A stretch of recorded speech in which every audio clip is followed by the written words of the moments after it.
again and born from above. Yeah. It's the same term in the Greek. Yeah. And Nicodemus takes it as, I need to be born again. He's like, I can't. How can I do that? Shove me in the bag of my mom. It doesn't work like that. Yeah. And so, but there's something that goes beyond the like carnal in the life of the believer. That's what being born again means, is that there's a not an awakening in an Eastern way, but an understanding of the fact that Christ has reached into your life and he's revealed something that is beyond the simple facts. Why?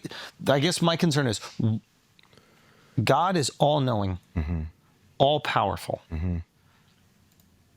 If you feel that change or transition in you, You feeling a transition? Is that what's going on? yes. Nice. No.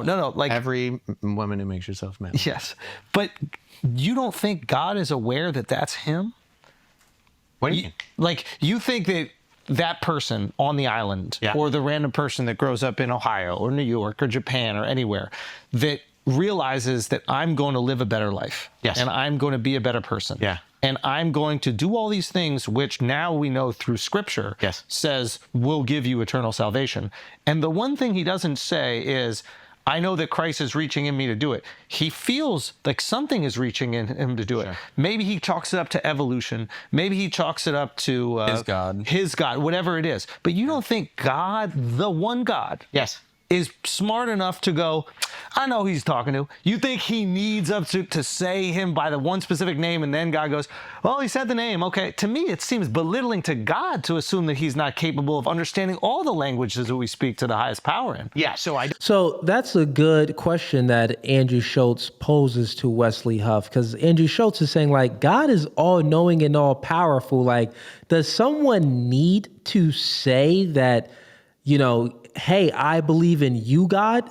Well, yes, people do need to say that, and it's for good reasoning, because people could be acting good for their own self-interest, for their own ego. Well, when I do this, it makes me feel good. I get this natural response of feeling good by helping out other people. So this is the reason that I'm doing it. I'm doing it for pride, right? So people would be doing things for pride and chasing after their own self-interest instead of doing things because they love God. Right? It's much differently. It's like, if we just flip it into relationship form, if you tell your woman to do something like, hey, I like my food cooked at this time, go ahead and do this, woman, do that, woman, and she does it, her doing it is good, but the intent behind her doing it, is she just doing it because you told her to do it?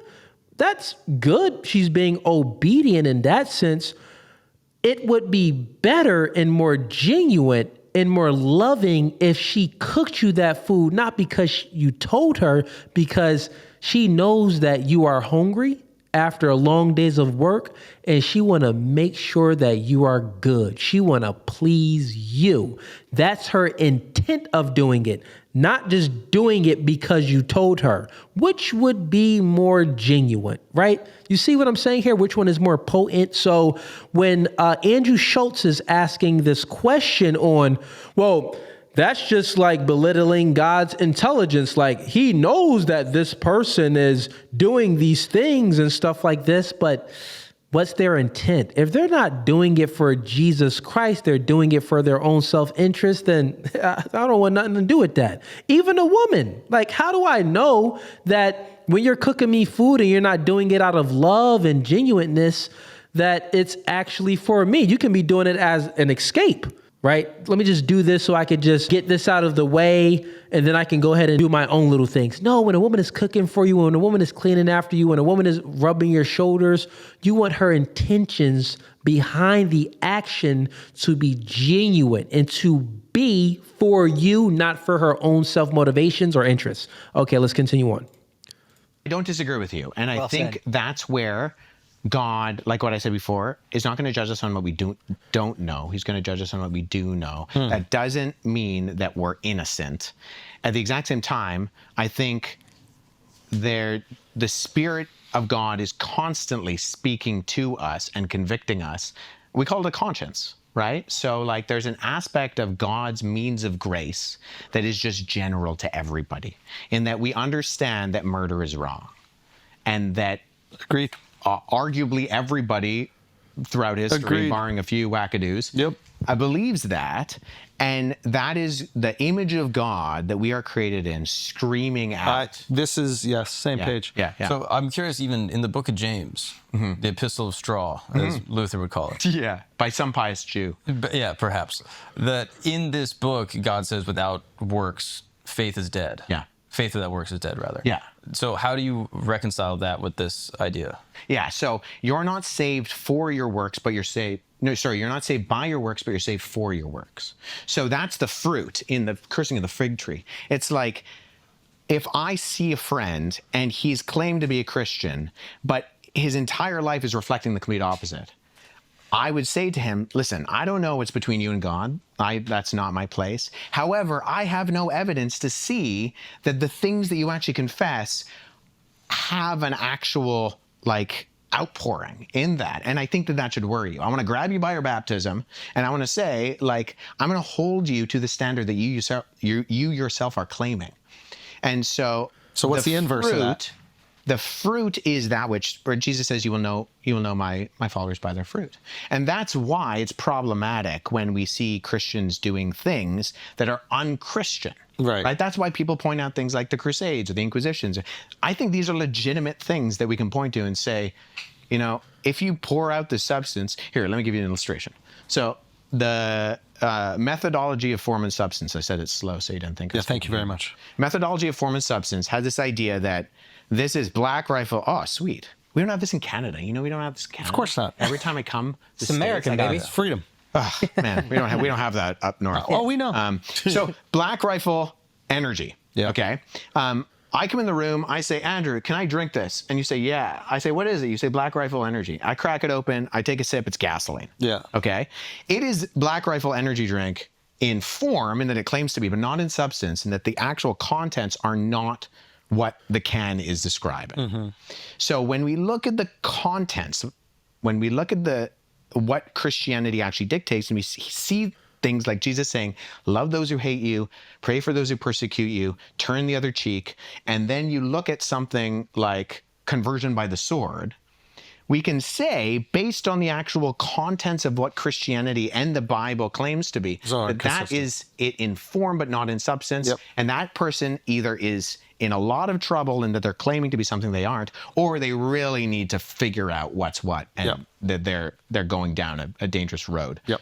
And so I forgot the original intention of this illustration. Faith and works. Faith and works. So, so you explain one version, then what's the inverse of that? What are the person that don't claim to be Christians, yet everything in their works shows that they are? Sure. I would say The substance ultimately, is Christian, but the form is not. right. So I would say that when Jesus is asked, what is the greatest commandment? He says, love the Lord your God with all your heart, soul, mind, and strength. All the good works, if they're not done in the love of God, that is actually a commandment that someone who doesn't believe cannot fulfill. Simple as just submit to me, right? A lot of these things you can just compare it to relationships, right? It's funny how you can do that. God over man, man over woman, woman over children.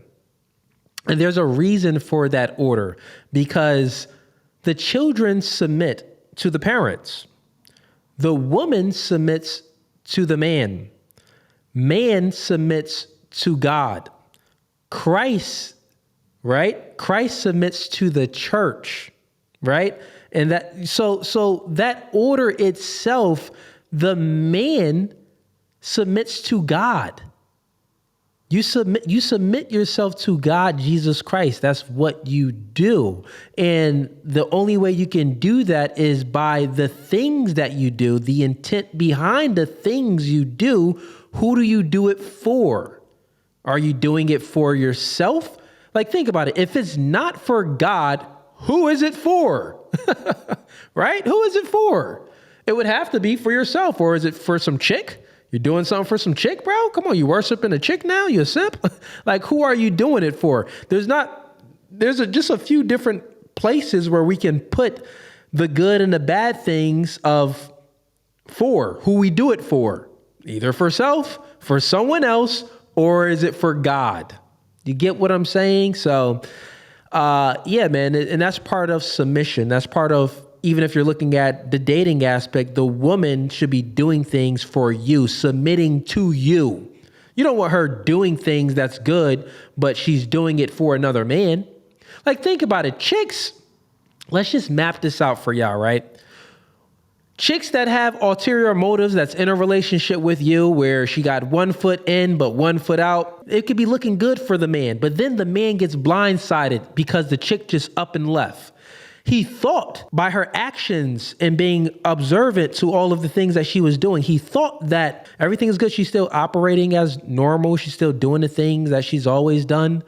But the intent of why and who she was doing it for has changed. 6 months ago, she was doing it for you. But just 2 months ago, she started to do it for herself so she can plan her exit. I repeat, the woman continued to do those things for you. So it was like, wow. Like, a lot of guys be blindsided because, I mean, a lot of them, they're not aware of female nature. So they get blindsided when the female divorces them or just ups and leaves, right? They're like, wow, like nothing changed. Her behaviors was still the same. Well, yeah, the behaviors was the same, but her intent behind the behaviors was different, right? So instead of doing the things that she was doing before for you, she started to do these same things, but to plan her exit strategy, and she divorced you. That's the same thing when it comes to how what God would expect from us, because God knows our nature, right? God knows our nature. God knows us. Therefore, he wants us to do the good things for him. So I get asked sometimes, like, is there something that a Christian can do that an atheist can't morally? There's something a Christian can do that an atheist can't morally. No. And I would say yes, and it's love God. The atheist doesn't want to. He's not going to do it, and he can't do it. Yeah. And that is when Jesus is asked, what is... That is facts. The thing that an atheist can't do, that a Christian can do, is love God. You can do all of these things, but the one thing you can't do is love God. Like the debater that I had up, he thinks that he is God. Like God needs to know that the love is genuine, right? Like one of the ways that God, like this is why God gave us free will. Free will is the ability to make choice. So God could have made us all robots, right? God is the creator of everything that we observe and even the things that we don't observe. With that being said, he could have created us as robots, and it could have been, from measurements aspect, a perfect world. Everybody does the right thing because that's what God programmed into us, right? The thing is, we're not robots. God gave us free will. We can choose to obey God or choose to not obey God. If we choose to obey God, well, guess what? There's going to be good consequences because we'll go to heaven. Does that mean that even if we're obeying God, that we won't feel some harm and some, consequences in the physical world? Yeah, because other people do bad things. So bad things can still happen to us in the physical world, but we believe in God, so we believe in a higher power than ourselves. So we appeal to a source that's outside of ourselves. This is how we can overcome suffering and the bad things that we experience in the physical world. With that being said, God didn't create us as robots. He created us as sentient beings with free will. And the reason why he gave us free will is because God himself wants to experience love. It's the only way. Think about it. Bro, all the human beings that created things in this world, guess what? The things that you created they can never express their love for you because it has no soul. So if you create a car, the car cannot express its love for you. If you create a computer, the computer cannot express its love for you because you put the zeros and ones in it. You told it what to do. It doesn't have any free will. Do you get what I'm saying? God made us with free will for the purpose of experiencing love, for the purpose of him experiencing our love to him. So this is why God wants us to love him. It's that simple. Let's continue on. is the greatest commandment. That's the thing he points to. See, this is where, like, I think that we're not giving God enough credit, because I think God is looking at the atheist who lives a quote unquote Christian life, and the atheist goes, I don't believe in God. And I think God's up there like, gotcha. Yeah. So Like, but that's how high I view God. Sure. Like, I feel like God is so powerful, so intelligent that he's aware of our little intellectualizing of who he is and how we behave. Yeah, I agree. And he's like, it's like when your kid first starts learning stuff in school and they're like 11, they start trying to tell you. No, what he's explaining right now is simp behavior. This is what simps do. When simps is with a woman, it's so funny that he's explaining this way, because he's saying, well, God is so intelligent. Well, God is very intelligent, and God knows our heart, right? And God does know our intent as well. So it's very easy, right? It's very easy to know someone's intent. And we already know that an atheist, right, that can be doing these right things. The atheist does not believe in God. So the things that the atheist is doing, even though it's good, God already knows that is not for him, right? So I don't think that Andrew Shultz followed Wes Huff logic when Wes Huff was just speaking, when he laid that out there. So yeah, let's continue on. What the stars are, and you're like, yeah, sure, it's exactly what they are, and that's exactly how history is, and you just it's adorable. Chuckle. Yeah. You know what I mean? Like, so that's what I assume God is doing, and that's how I guess that's how I solve the problem for the person on the island, or the good person that was never given Christianity, or the person that was given. Yeah, and the other part that I want to make about that is it's simp behavior. That's what a simp would say to the woman, because it's like, oh, well, you know, like, they're not expecting anything back. Simp behavior. Andrew Schultz just said, well, God created us. God gave us life. Simp behavior is when you are doing something for someone, but they do not reciprocate on their end. I repeat, a man that's a simp is he's doing things for a woman, normally going out his way, doing the most for a woman, right? But the woman does not reciprocate from her end, meaning that she doesn't give anything back to the man. She's not reciprocating love, sex, genuineness, or anything back. She's just taking from the man, but then that's it. The thing is what Andrew Schultz is saying. He's saying, well, God is all knowledgeable, and he's explaining God in a simp way where it's like, well, God doesn't want us to reciprocate. God did everything for us and gave us life and did so many things for us and is always doing things for us, but we shouldn't reciprocate on his end and do the things that we're doing for God, right? No, we should reciprocate. We should reciprocate that back. So if you like that clip and you want to watch more, click right here. But if you want to watch the full episode, click right here.